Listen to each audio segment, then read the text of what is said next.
Students, welcome back to silent learning. അനഗാമിസ് ആണ് മക്കളെ. എല്ലാരും അടിപൊളിയായിട്ടും സെറ്റായിട്ടും പവറായിട്ടും അല്ലേ ഇരിക്കുന്നേ. നമുക്ക് എക്സാം സ്റ്റാർട്ട് ചെയ്യാൻ പോവാണ്. എല്ലാരും അറിഞ്ഞിട്ടുണ്ട്, എല്ലാരും പഠിക്കാൻ തുടങ്ങിയിട്ടുണ്ട് അല്ലേ. അപ്പൊ എന്താ മിസ്സേ എല്ലാരും അറിഞ്ഞിട്ടുണ്ടോ എന്നാണ് ചോദിക്കുക. നമ്മളൊക്കെ പഠിച്ച് ഫുള്ള് കഴിഞ്ഞ് റിവിഷന് വേണ്ടി ഇരിക്കാന്നൊക്കെ പറയുന്ന ഒരുപാട് ആളുകളുണ്ടാവും. ഓക്കെ, അങ്ങനെയാണെങ്കിൽ നിങ്ങളെ റിവിഷന് ഉതകുന്ന രീതിയിലുള്ള കുറച്ച് ക്വസ്റ്റ്യൻസും ആയിട്ടാണ് മിസ് വന്നിട്ടുള്ളത്. ഇന്ന് നമ്മൾ നോക്കാൻ പോകുന്നത് എസ് എ ക്വസ്റ്റ്യൻസ് ആണ്. ഇന്നലെയും നമ്മൾ ഒരു എസ് എ ക്വസ്റ്റ്യൻ ഡിസ്കസ് ചെയ്തു. ഇന്നും നമുക്ക് എസ് എ ക്വസ്റ്റ്യൻസ്, ഇന്ന് എസ് എ ക്വസ്റ്റ്യൻസ് മാത്രമാണ് കേട്ടോ ഡിസ്കസ് ചെയ്യാൻ പോകുന്നത്. അപ്പൊ എല്ലാവരും റെഡി അല്ലേ? ഓക്കെ അല്ലേടാ? അപ്പൊ നമുക്ക് സ്റ്റാർട്ട് ചെയ്യാം. ആദ്യം തന്നെ നമുക്ക് ചോദിക്കുന്ന എസ് എ ക്വസ്റ്റ്യൻ, വിഭജനത്തിന്റെ ആ പ്രോസസ് എങ്ങനെയായിരുന്നു, അതിന്റെ കോൺസിക്വൻസസ് എന്തൊക്കെയാണ്, എന്തൊക്കെ ബുദ്ധിമുട്ടുകൾ നമുക്ക് നേരിടേണ്ടി വന്നിട്ടുണ്ട്. ഇതൊരു എസ് എ ക്വസ്റ്റ്യൻ ആയിട്ട് സാധാരണഗതിയിൽ ചോദിക്കുന്ന ഒന്നാണ്. അപ്പൊ നമുക്ക് ആദ്യം ആ ഒരു വിഭജനത്തിന്റെ പ്രോസസ് ഒന്ന് നമുക്ക് പറഞ്ഞു തുടങ്ങാം അല്ലെ മക്കളെ. ഇവിടെ നോക്ക്, ഇന്ത്യയിൽ എവിടെയും നമുക്ക് ഒരൊറ്റ സ്ഥലത്ത് പോലും മുസ്ലിം മെജോറിറ്റി ഏരിയനെ നമുക്ക് കാണാൻ പറ്റുന്നുണ്ടായിരുന്നില്ല അല്ലെ. മുസ്ലിം majority was found anywhere in British India. India അല്ല, ബ്രിട്ടീഷ് ഇന്ത്യയിൽ എവിടെയും നമുക്ക് എന്താ മുസ്ലിംസുകളെ മാത്രമായിട്ട് എന്ത് ചെയ്യുന്നില്ല, കാണാൻ പറ്റുന്നുണ്ടായിരുന്നില്ല. അതുകൊണ്ട് തന്നെ നമുക്ക് എന്താണ് ഹിന്ദുക്കൾക്ക് വേണ്ടിയിട്ട് ഇന്ത്യയും മുസ്ലിംസുകൾക്ക് വേണ്ടി പാകിസ്ഥാന് രൂപീകരിക്കുക എന്ന് പറയുന്നത് വളരെ ബുദ്ധിമുട്ടേറിയ ഒരു പ്രോസസ് ആയിരുന്നു അല്ലെ. നമ്മൾ ഫേസ് ചെയ്ത വളരെ ബുദ്ധിമുട്ടേറിയ പ്രോസസ് ആണ്. അതുകൊണ്ട് തന്നെ നമ്മൾ എന്ത് ചെയ്യേണ്ടി വന്നു എന്നാ പറയുന്നത് മക്കളെ, നമ്മൾ ഈസ്റ്റിലൊരു പാകിസ്ഥാൻ, വെസ്റ്റിലൊരു പാകിസ്ഥാൻ രൂപീകരിക്കേണ്ടി വന്നു അല്ലേ. ഇതാ, ഒന്ന് പശ്ചിമേന്ത്യയിലും രണ്ടാമത്തത് പൂർവേന്ത്യയിലും രണ്ട് പാകിസ്ഥാനുകൾ എന്ത് ചെയ്യാ നമ്മൾ രൂപീകരിക്കുക. കാരണം എവിടെയും നമുക്ക് ഒരൊറ്റ സ്ഥലത്ത് മാത്രമായിട്ട് മുസ്ലിംസുകളെ കാണാൻ പറ്റുന്നില്ല. അത് തന്നെയായിരുന്നു ഒരു പ്രധാന പ്രശ്നം. രണ്ടാമത്തേലേക്ക് നമ്മൾ പോകുമ്പോൾ, not all Muslim majority areas wanted to be in Pakistan. മക്കളെ, മുസ്ലിം ഭൂരിപക്ഷ മേഖലകള് എല്ലാവരും എന്ത് ചെയ്യാ പാകിസ്ഥാനിൽ ചേരാൻ ആഗ്രഹിച്ചിട്ടുണ്ടായിരുന്നില്ല. എല്ലാവർക്കും പാകിസ്ഥാനിലേക്ക് പോകണം എന്നുള്ള ആഗ്രഹങ്ങളൊന്നും ആ സമയത്ത് ഉണ്ടായിരുന്നില്ല. അടുത്തത് ഉദാഹരണം നമ്മൾ പറയുകയാണെങ്കിൽ, അതിർത്തി ഗാന്ധി എന്നറിയപ്പെടുന്ന ഖാൻ അബ്ദുൾ ഗാഫർ ഖാനെ പോലുള്ള ആളുകളൊക്കെ എന്ത് ചെയ്തിട്ടുണ്ടായിരുന്നു, ഈ ടു നാഷൻ തിയറി, ഈ സിദ്ധാന്തത്തിനൊക്കെ ഈ ഒരു എതിർത്ത ആളുകളാണ് ഖാൻ അബ്ദുൾ ഗാഫർ ഖാനൊക്കെ. അതുകൊണ്ട് തന്നെ അവരൊരിക്കലും പാകിസ്ഥാന്റെ ഭാഗമാകണം എന്ന് ആഗ്രഹിക്കുകയോ കാര്യങ്ങളൊന്നും അവർ ചെയ്തിട്ടുണ്ടായിരുന്നില്ല. അടുത്ത് നമ്മൾ നോക്കുകയാണെങ്കിൽ മക്കളെ, പഞ്ചാബ്, ബംഗാള്, അതേപോലെ തന്നെ ഇതൊക്കെ ഒരു മുസ്ലിം പ്രൊവിൻസ് ആണ്, മുസ്ലിം പ്രൊവിൻസുകളാണ്. പക്ഷെ അവിടെ നോൺ മുസ്ലിംസിന് നമുക്ക് കാണാൻ പറ്റും. റോസ് യൂസ് ചെയ്തിട്ട് കുറച്ച് ഭയങ്കര ഡാർക്കർ ആയ പോലെ ഉണ്ടോ മിസ്? കുറച്ചുകൂടെ ലൈറ്റ് ആയിട്ടുള്ള കളേഴ്സ് യൂസ് ചെയ്യും. ഓക്കെ, അപ്പൊ പഞ്ചാബും അതേപോലെ തന്നെ ഹരിയാനയും ബംഗാളൊക്കെ നോൺ മുസ്ലിംസ് ഏരിയാസ് ആണ്. മുസ്ലിംസുകളും ഉണ്ട്, നോൺ മുസ്ലിംസുകളും ഉണ്ട്. കുറെ മുസ്ലിംസിനെ നമുക്ക് അവിടെ കാണാം. അതേപോലെ തന്നെ കുറെ ഹിന്ദുക്കളെയും സിഖുകാരെയും പാഴ്സിനെയും ഒക്കെ നമുക്ക് എന്ത് ചെയ്യാം, കാണാൻ പറ്റും. അപ്പം ആ ഒരു സ്ഥലത്തും നമുക്ക് എന്ത് ചെയ്യാൻ പറ്റുന്നില്ല, ഒരു മുസ്ലിം പ്രൊവിൻസ് മാത്രമായിട്ട് നമുക്ക് തീരുമാനിക്കാൻ പറ്റുന്നില്ല അല്ലെ. മുസ്ലിമുകളല്ലാത്ത അമുസ്ലിംസ് എന്ത് ചെയ്തിട്ടുണ്ടായിരുന്നു, പഞ്ചാബിലും ബംഗാളിലും ഉണ്ടായിരുന്നു. അടുത്ത നമ്മൾ പറയുകയാണെങ്കിൽ, unsold problems of minority on both side of the border. മക്കളെ, അതിർത്തിയുടെ ഇരുഭാഗത്തും ന്യൂനപക്ഷങ്ങൾ ഒരുപാട് പ്രശ്നങ്ങൾ എന്ത് ചെയ്യേണ്ടി വന്നു, ഫേസ് ചെയ്യേണ്ടി വന്നു. ലക്ഷക്കണക്കിന് ഹിന്ദു, മുസ്ലിം, സിഖ് ജനവിഭാഗങ്ങൾ അവരുടെ രാജ്യം വിട്ടുപോകാൻ നിർബന്ധിതരായി. നിങ്ങൾ പോകണം, ഇവിടുന്ന് പോകണം എന്നുള്ളൊരു രീതിയിലേക്ക് മുസ്ലിംസുകളെ പാകിസ്ഥാനിലേക്കും അതേപോലെ ഹിന്ദുക്കളെ ഇന്ത്യയിലേക്കും അങ്ങനെ ഒരു രീതിയിലേക്ക് എന്ത് ചെയ്യുക വരികയാണ്. രണ്ട് അതിർത്തിയിലുള്ള ആളുകളും ഒരുപാട് പ്രശ്നങ്ങൾ എന്ത് ചെയ്യേണ്ടി വന്നു, ഫേസ് ചെയ്യേണ്ടതായിട്ട് വന്നിട്ടുണ്ടായിരുന്നു. ഇനി ഇതിന്റെ പരിണിത ഫലങ്ങൾ, കോൺസിക്വൻസസിലേക്ക് നമ്മൾ പോവുകയാണെങ്കിൽ മക്കളെ, എന്തൊക്കെയാണ് പരിണിത ഫലങ്ങളായിട്ട് പറയുന്നത്? ഇതൊരു ട്രാജിക് ട്രാൻസ്ഫർ ആണടാ. ഒരു ചരിത്രത്തിൽ ഒരിക്കലും നടക്കാൻ സാധ്യതയില്ലാത്ത ഒരു ഇൻസിഡന്റ് ആണ് നടന്നത്. ഒരു മുന്നേ കൂട്ടി ഒരു ഇൻഫർമേഷൻ കൊടുക്കുക അങ്ങനെയൊന്നും ചെയ്യാതെ ട്രാജിക് ആയിട്ടുള്ള ഒരു ട്രാൻസ്ഫർ ആയിരുന്നു എന്ത് ചെയ്തിട്ടുണ്ട്, ഹ്യൂമൻ പോപ്പുലേഷന്റെ, മനുഷ്യന്മാരുടെ ഒരു ട്രാജിക് ആയ പെട്ടെന്നുള്ള ഒരു ട്രാൻസ്ഫോർമേഷൻ, മാറ്റമായിരുന്നു നമ്മൾ കണ്ടിട്ടുണ്ടായിരുന്നത്. ആളുകളെയൊക്കെ നിർബന്ധപൂർവ്വം ഈ ഒരു രാജ്യത്തുനിന്ന് പോകണം എന്ന് പറയുകയും അവരവിടെ മറ്റുള്ള രാജ്യത്ത് പോയി റെഫ്യൂജീസ്, അഭയാർത്ഥികളായി നിൽക്കേണ്ട അവസ്ഥയാണ് കണ്ടത് മക്കളെ. പല ആളുകൾക്കും അവരുടെ സേവിങ്സും കാര്യങ്ങളൊക്കെ എന്ത് ചെയ്തേണ്ടി വന്നു, നഷ്ടപ്പെടുത്തേണ്ടി വന്നു. ലാഹോറും അമൃത്സറും കൽക്കട്ടയൊക്കെ വർഗീയ ലഹളകൾ, കമ്മ്യൂണൽ സോൺസ്, വർഗീയ ലഹളകൾ നടക്കുന്ന സ്ഥലങ്ങളായി മാറി. പിന്നെ നമ്മൾ പറയുകയാണെങ്കിൽ രണ്ട് ഭാഗത്തുള്ള ആളുകളും, അതിർത്തിയുടെ രണ്ട് ഭാഗത്തുള്ള ആളുകളും ഒരുപാട് സഫർ ചെയ്യേണ്ട സിറ്റുവേഷനിലേക്ക് വന്നു. ഉദാഹരണം നമ്മൾ പറയുകയാണെങ്കിൽ 80 ലക്ഷത്തോളം ആളുകളെ മൈഗ്രേറ്റ് ചെയ്തിട്ടുണ്ട്. അവർ ഒരു രാജ്യത്ത് നിന്ന് മറ്റൊരു രാജ്യത്തെ കുടിയേറി പാർക്കേണ്ടി വന്നിട്ടുണ്ട്. 10 ലക്ഷത്തോളം ആളുകളെ ക്രൂരമായിട്ട് അവർ മരണപ്പെടേണ്ട സിറ്റുവേഷൻ വന്നിട്ടുണ്ട് അല്ലെ. അപ്പൊ അങ്ങനെയുള്ള ഒരുപാട്, അവർക്ക് അവരുടെ ലാൻഡ് ഏതാണെന്ന് അറിയാതെ, നമ്മൾ ഏത് സ്ഥലത്താണ് ഉള്ളതെന്ന് അറിയാതെ, ഏത് രാജ്യത്താണ് ഉള്ളതെന്ന് അറിയാതെ ജീവിക്കേണ്ട ദയനീയമായ അവസ്ഥകൾ എന്ത് ചെയ്തു അവർക്ക് വന്നിട്ടുണ്ടായിരുന്നു. ഇന്ത്യയുടെ എക്കോണമി നോക്കുകയാണെങ്കിൽ പൂർണ്ണമായി എന്ത് ചെയ്തു തകർന്നു എന്ന രീതിയിൽ നമുക്ക് പറയാൻ പറ്റും. അതേപോലെ തന്നെ ഇന്ത്യ ഒരു ഹിന്ദു നേഷൻ എന്നൊരു രീതിയിലേക്ക് എന്ത് ചെയ്തു കൺവേർട്ട് ചെയ്യാൻ തുടങ്ങി അല്ലെ. പിന്നെ നമ്മൾ പറയുന്നത് എന്താണ് മക്കളെ, പാർട്ടീഷൻ എന്ന് പറയുന്നത്, അതേപോലെ തന്നെ സിഖ് നേഷൻ രൂപീകരിക്കണം, അങ്ങനെ പറയുന്ന ഒരു ഡിമാൻഡുകൾ വരാൻ തുടങ്ങി. മഹാത്മാഗാന്ധി മരണപ്പെട്ടു. സോ ഇവിടെ പറയുന്ന പ്രധാന പോയിന്റ്സ് മക്കളെ ഇവിടെ നോക്കുക. പാർട്ടീഷൻ എന്ന് പറയുന്നത് എന്താണെടാ, partition is a division of what. നമ്മൾ വിചാരിക്കും രണ്ട് സ്ഥലങ്ങളിലെ ആളുകളെ മാത്രം അങ്ങോട്ടും ഇങ്ങോട്ടും മാറ്റിയല്ലേന്ന്, പക്ഷെ ഒരിക്കലും അല്ലായിരുന്നു മക്കളെ. പാർട്ടീഷൻ എന്തുണ്ടാക്കി എന്നാ പറയുന്നത്, പാർട്ടീഷൻ മൂലം ഹൃദയങ്ങളുടെ കൂടെയും വേദനാജനകമായിട്ടുള്ള ഒരു വേർപ്പെടുത്തൽ എന്ത് ചെയ്യാണ് നമ്മൾ കാണുകയാണ് ചെയ്യുന്നത്. അവരിഷ്ടത്തോടു കൂടെ വേർപിരിഞ്ഞു പോലെ വേർപ്പെടുത്തി അവരെ കൊണ്ടുപോകുന്ന ഒരവസ്ഥയാണ് നമുക്ക് എന്ത് ചെയ്യുന്നത് കാണാൻ സാധിക്കുന്നത് അല്ലെ. അപ്പൊ ഈ ഒരു എസ്സേ ക്വസ്റ്റ്യൻ ഈസി ആയിട്ട് നമുക്ക് എന്ത് ചെയ്യാൻ പറ്റുന്നത്, എഴുതാൻ പറ്റുന്നതാണ്. അപ്പൊ അടുത്ത ചോദ്യത്തിലേക്ക് നമുക്ക് പോകാം. ഇന്ത്യയും ചൈനയും തമ്മിലുള്ള റിലേഷൻ നമുക്ക് ചോദ്യമായിട്ട് വരാറുണ്ട്. അപ്പൊ നമ്മൾ ഇവിടെ എഴുതേണ്ട, തുടക്കത്തിലെ ഇന്ത്യയും ചൈനയും തമ്മിൽ എന്ത് ചെയ്തിരുന്നു, നല്ലൊരു ബന്ധമായിരുന്നു നിലനിന്ന് പോയിട്ടുണ്ടായിരുന്നത്. ചൈനീസ് വിപ്ലവത്തിന് ശേഷം ചൈനയിലെ കമ്മ്യൂണിസ്റ്റ് ഗവൺമെന്റിനെ ആദ്യമായിട്ട് അംഗീകരിച്ച രാജ്യങ്ങളിലൊന്നായിരുന്നു ആരെന്ന് പറയുന്നത്, നമ്മുടെ ഇന്ത്യക്കാരെന്ന് പറയുന്നത്. അന്താരാഷ്ട്ര വേദികളിലൊക്കെ, അതായത് ഇന്റർനാഷണൽ ഫോറത്തിലൊക്കെ ഇന്ത്യ കമ്മ്യൂണിസ്റ്റ് ചൈനയ്ക്ക് വേണ്ടിയിട്ട് വാദിച്ചിട്ടുണ്ടായിരുന്നു. ഇന്ത്യ ചൈന അതിർത്തിയിൽ ഇന്ത്യ പട്ടാളത്തെ പോലും നിർത്തിയിട്ടുണ്ടായിരുന്നു. കാരണം അത്രത്തോളം വിശ്വാസമായിരുന്നു. നമ്മൾ സാധാരണഗതിയിൽ ഇന്ത്യ പാകിസ്ഥാൻ ബോർഡറിലൊക്കെ നമ്മൾ ഇന്ത്യൻ ആർമീനെ ട്രൂപ്സിനെ നമ്മൾ അപ്പോയിന്റ് ചെയ്യും. പക്ഷെ നമ്മളെ ഇന്ത്യയും ചൈനയും തമ്മിൽ അതിർത്തിയിൽ ഒരൊറ്റ പട്ടാളക്കാരനെ പോലും നമ്മൾ കൊണ്ടുവച്ചില്ല, അത് അപ്പോയിന്റ് ചെയ്തില്ല. കാരണം അത്രത്തോളം വിശ്വാസമായിരുന്നു ആരെന്ന് പറയുന്നത്, ഇന്ത്യയും ചൈനയും അത്രത്തോളം നല്ല ബന്ധമായിരുന്നു അവർ തമ്മിലുണ്ടായിരുന്നത്. പിന്നെ എങ്ങനെയാണ് ഇവരുടെ ബന്ധം വഷളാവാൻ തുടങ്ങിയത് നമുക്ക് നോക്കാം മക്കളെ. ഇവർ തമ്മിൽ ഒരു പഞ്ചശീല തത്വം ഒപ്പുവെക്കുന്നുണ്ട്.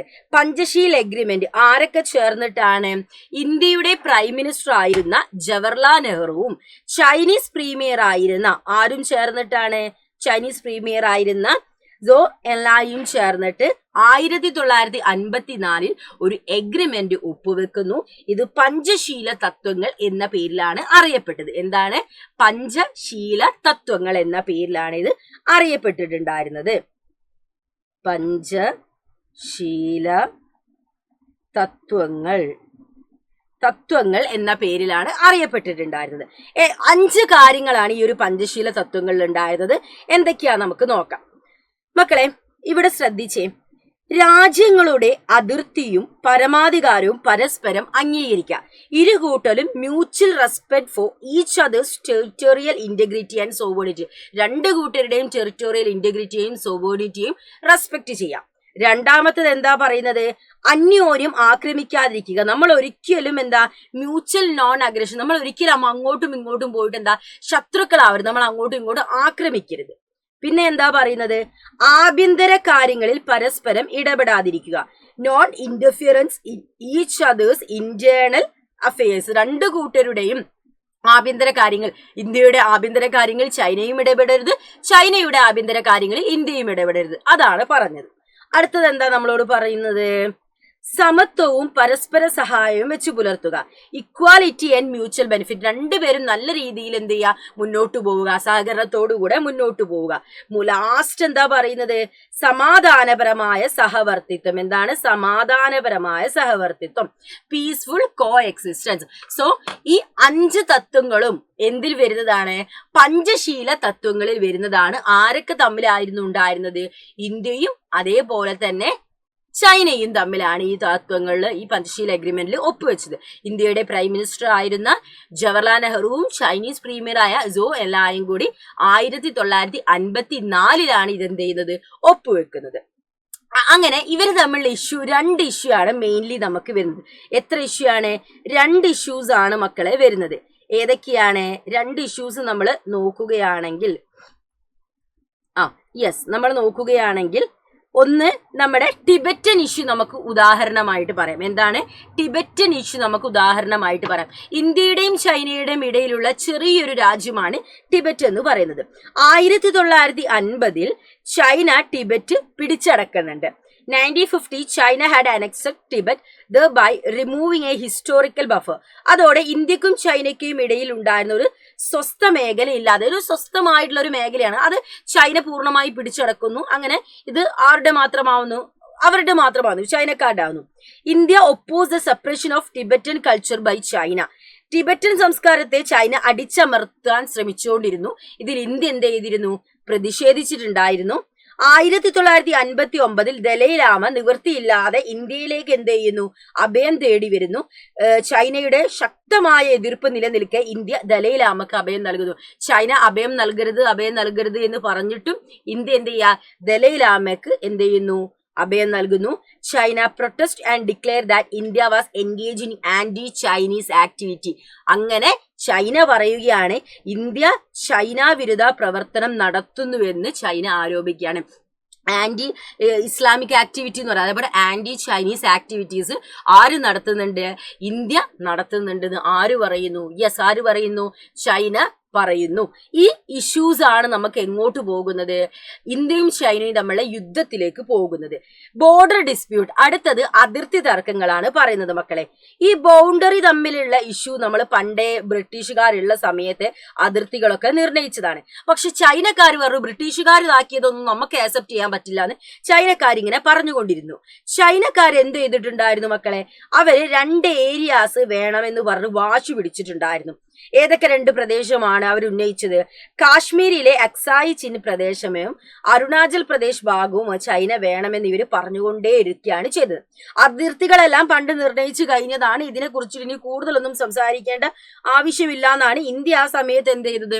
ചൈനയോട് പറഞ്ഞതും ആ നയം തന്നെയാണ് India സ്വീകരിച്ചിരുന്നതും.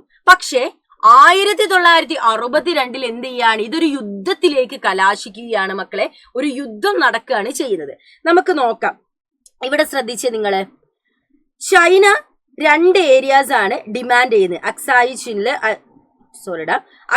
Chin and Arunachal Pradesh. Aksai chin എന്ന് പറയുന്ന പ്രദേശവും അതേപോലെ തന്നെ അരുണാചൽ പ്രദേശ്, ഈ 2 ഭാഗങ്ങളാണ് ചൈനക്ക് വേണമെന്ന് പറഞ്ഞത്.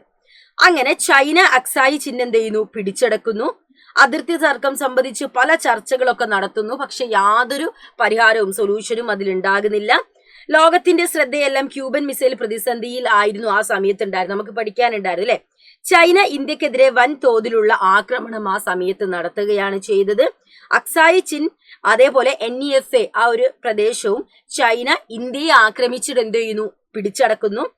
പടിഞ്ഞാറ് ഭാഗത്ത് ലഡാക്കിലെ ചൈനയുടെ മുന്നേറ്റം എന്നാണ് അവിടെ പറയുന്നത്. തടയാൻ ഇന്ത്യക്ക് കഴിഞ്ഞെങ്കിലും കിഴക്കു ഭാഗത്ത് എന്ത് ചെയ്തു? ചൈന ഇരച്ചു കയറുകയാണ് ഉണ്ടായത്.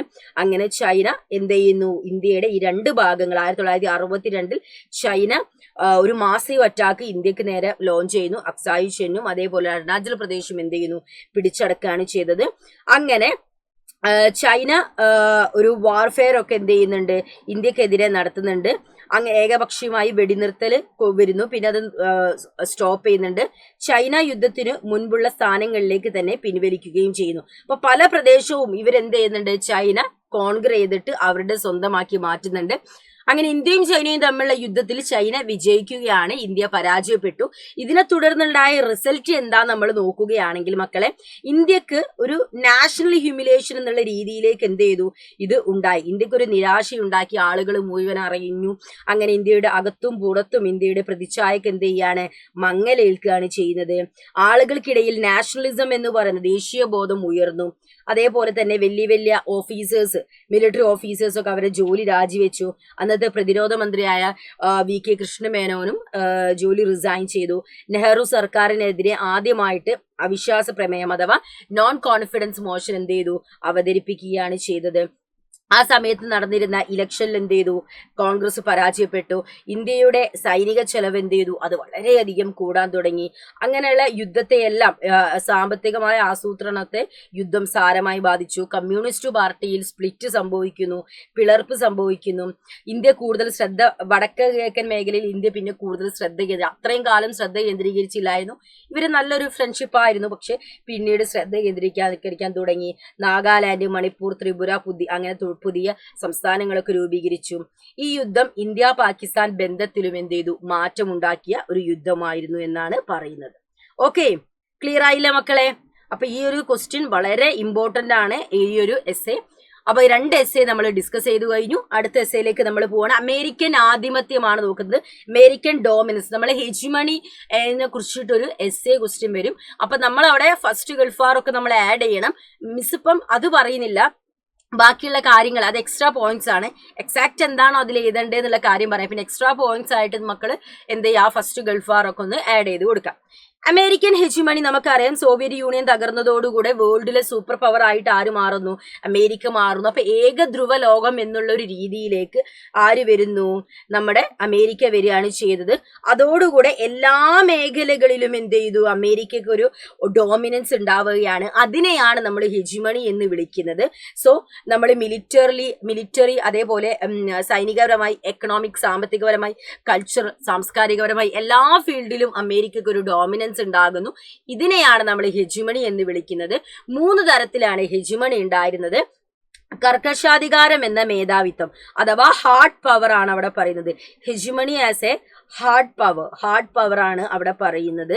അതേപോലെ അടുത്തത് എന്താ വരുന്നത്, മൃദുലാധികാര ശക്തി എന്ന മേധാവിത്വം. Hegemony as A soft power ആണ് പറയുന്നത്. അതേപോലെ തന്നെ ഘടനാപരമായ ശക്തി. അങ്ങനെ 3 കാര്യങ്ങളാണ് സ്ട്രക്ചറൽ പവർ അഥവാ സ്ട്രക്ചറൽ